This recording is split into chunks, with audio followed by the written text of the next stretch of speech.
While we're shooting, they were even writing the song because the producers met after the first day of shoot and they still were writing on the song. And on the second day, we had like a shooting version of the song that I think ended up as the final version. It was work in progress the whole time.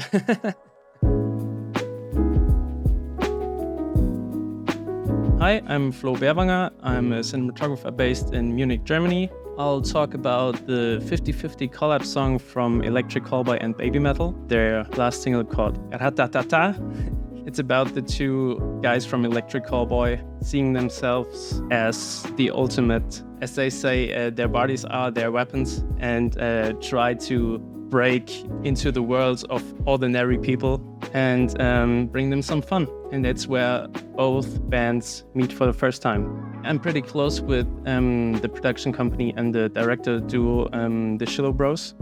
And we did most of the Electric Callboy videos together for like 6 years now. So I grew up with them, kind of.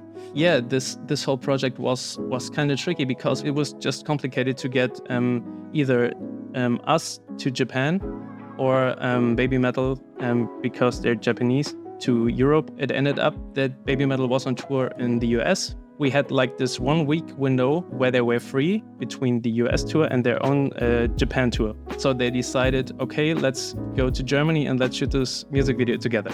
So it was just like, we had them for like 3 days, and that's where this whole music video had to happen. We had 9 days to pre-produce the whole music video and what should happen in this video. Because we didn't know at that point. So we had to do like quick brainstorms, and we shot on the Red V-Raptor 8K Super 35 because it's the one that the production owns, and the budget was very tight, and of course it's a great camera. The 16-bit RAW is just amazing. We shot the last 2 Electric Callboy music videos on the Orions as well, so we wanted to kind of stick to the look. We knew from the beginning BABYMETAL are like the 3 girls, and we had at least the 2 singers with them together, so we had at least 5 people in the image all the time, and so we needed like very wide image, and that's why we decided to go with 266:1. Yeah, that's just the aspect ratio 2 times squeeze gives you on the 4:3 8K sensor, so it's just a perfect fit. And on the other hand, we tried to be a bit experimental, I think, with the flaring, because we knew that we wanted to have these disco balls. It was interesting to us how much flares can we try to catch with these thousands of beams that we would get. I talk a lot with the Shillow Bros about the look of lenses, since they're always, it depends on the project. They kind of lean to the more cleaner, clinical side of things. And I'm kind of like the complete opposite. I'm kind of like a distortion lover, you can say. I'm trying to distort every lens as much as I can. I have like both to our taste. You can have very, very soft image when you shoot at T2, or you could get very sharp image when you stop it down to like a T4. We shot for 3 days. Our main crew was, I think, 25 people, something around that, and we had the external crews that hung up all these disco balls for our big set. So I think maybe 40 people at least for the whole project. We had this idea, okay, let's build like something Neo-Tokyo would look like in 2050 or later. So let's generate an image for the background, and the whole set was designed to get as less, I don't know, in German it's called Moire. It's like the bendings of the pixels. We designed the whole set to have as less moire as possible, but we ended up having technical issues on the shooting day, so we couldn't sync the LED screen to our sensor. So it started bending, and that's something we hadn't at our test shoot the day before, so that was kind of tricky. But we managed it in post, so hopefully nobody sees it. We wanted to create, for our very first shot, that very strong beam from the top. And because the budget was so tight, we had to rent like very not cheap, but cheaper moving heads from a production company. They were too heavy for our lighting rig we designed, and so we had to come up with something else on the day of our shoot. So we needed to use a mirror to get the two beams exactly bouncing off, that it looks like one beam, and that was very tricky as well. Let's start with our second verse. Actually, it's just right before Nico and Kevin from Electric Callboy crash into the room and meet the girls. I choose the scene because it really shows all the advantages we had by choosing the Orions. It's very interesting what it does to the video screen as well in the background. It's all shot on 25. Our budget was very tight, so I was only able to rent like 2 lenses, and I decided on the 25 and the 65. That's why we had to choose like the most available stuff that we could get, and so we ended up buying small LED props like these bulbs. I have one right here. It costs like $1 from Amazon, and we in these China balls, so they lit a bit by themselves. We used Philips Hue lamps from one of our guitar players, brought them from his own home setup, and we bought these very cheap LED lights as well. The whole set cost maybe $300 because we had no budget. Yeah, but it works. This was like the previous from our FX gaffer. He's called Patrick. He did an amazing job as well for designing our third room with the big disco balls, and that's how we lit the scene. Actually, it's this LED screen over here. There's an overfill from behind. It's just lighting all the ceiling stuff over there, the Titan tubes, these cheap neon signs. We even used the cheap version of a sky panel. It's called Elation KL. We got it all from the production company that also built the big set with the disco balls. And these were our room references we generated just for the feel of how should colors work in this room. We decided on going with the magenta cyan style for this one.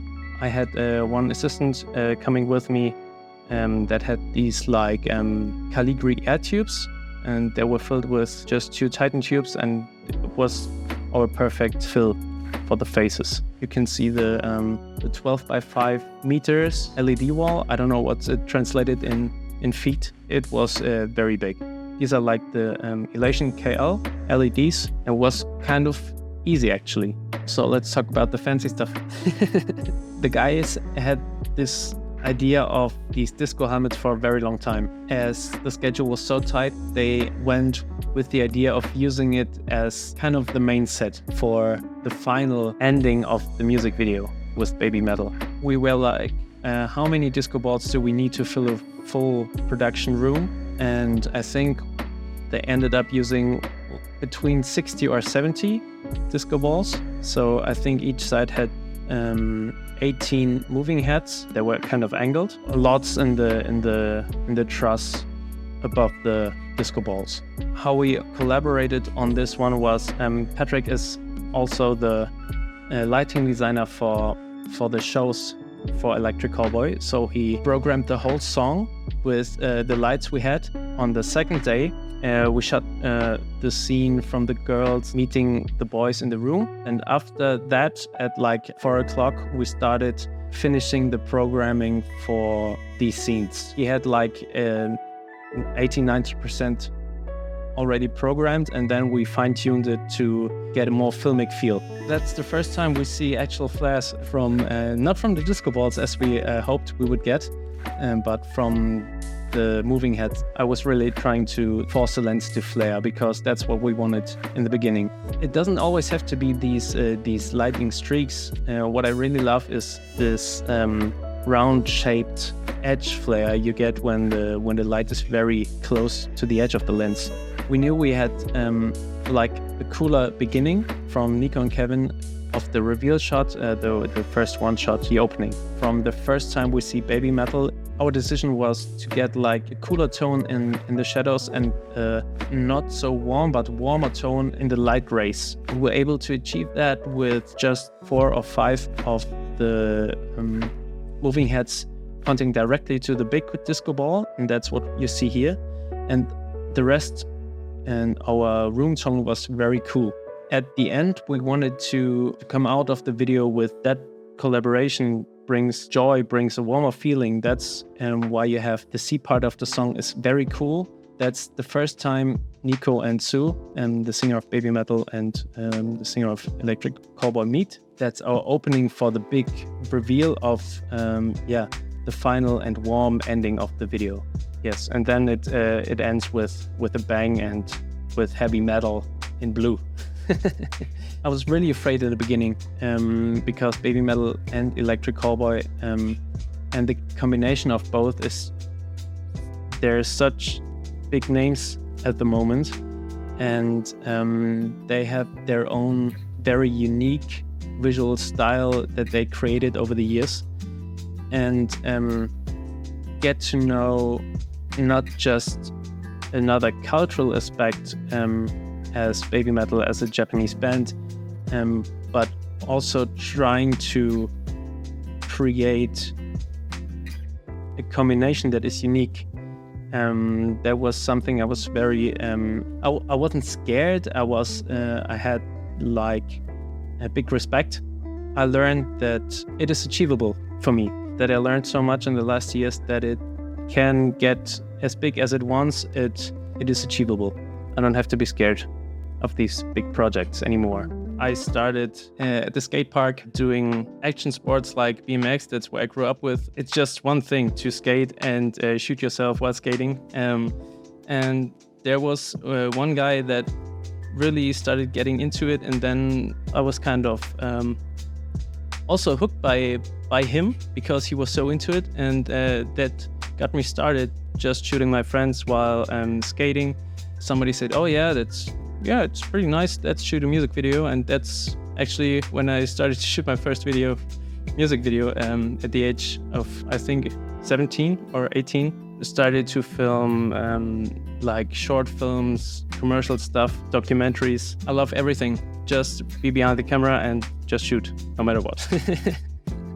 Music videos in general is just a short form of getting to know a person or a band or, I don't know, someone, and trying to transport a message into 3 minutes, or maybe sometimes less than 3 minutes, is something that I'm really interested in. How can you transport a message in like 20 seconds, or it's the hard way, or as we do it in 3 minutes? What I'm most proud of is the fact that I'm able to do a production like this with my friends that I grew up with over the years. As I said, I'm still in my early years of my career, I hope.